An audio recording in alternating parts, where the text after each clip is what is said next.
Hello, नमस्ते, प्रणाम। मैं गायिका रूबी राजभर। मैं अपने माध्यम से आप लोगों के बीच में एक न्यू सॉन्ग लेके आ रही हूँ। अच्छा लगे तो लाइक शेयर कमेंट जरूर कीजिएगा। आइए सुनते हैं। केकरा बिना नाही सोहे आंगनवा, केकरा बिना नाही सोहे आंगनवा, केकरा बिना हाय केकरा बिना बगिया ना सोहे राजा, केकरा बिना बगिया ना सोहे राजा, केकरा बिना नाही सोहे आंगनवा, केकरा बिना हाय केकरा बिना बगिया ना सोहे राजा, केकरा बिना बगिया ना सोहे राजा, अललना बिना नाही सोहे आंगनवा, अललना बिना नाही सोहे आंगनवा, कोयल बिना हाय कोयल बिना बगिया ना सोहे रानी, कोयल बिना बगिया ना सोहे रानी, कहवा भइले महाभारत के लड़ाई, गुरुकुल में कवन राम पढ़ले पढ़ाई, कहवा भइले महाभारत के लड़ाई, गुरुकुल में कवन राम पढ़ले पढ़ाई, केकरा बिना माथे बिटिया न सोहे, केकरा बिना माथे बिटिया न सोहे, केकरा बिना हाय केकरा बिना बगिया ना शोभे राजा, केकरा बिना बगिया ना सोहे राजा,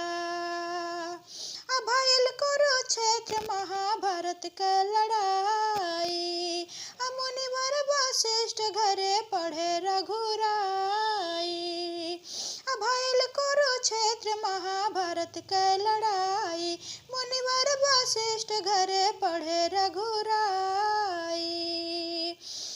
सजना बिना माथे बिटिया न सोहे, सजना बिना माथे बिटिया न सोहे, कोयल बिना हाय कोयल बिना बगिया न सोहे रानी, कोयल बिना बगिया न सोहे रानी, राधा चोरवली काहे कांधा क बसिया, रसिया रचौल रहे कहाँ मन रसिया, राधा चोरवली काहे कांधा क बसिया, रसिया रचौल रहे कहाँ मन रसिया, पांडव पकवल काहे बाबू के मसिया, पांडव पकवल काहे बाबू के मसिया, केकरा बिना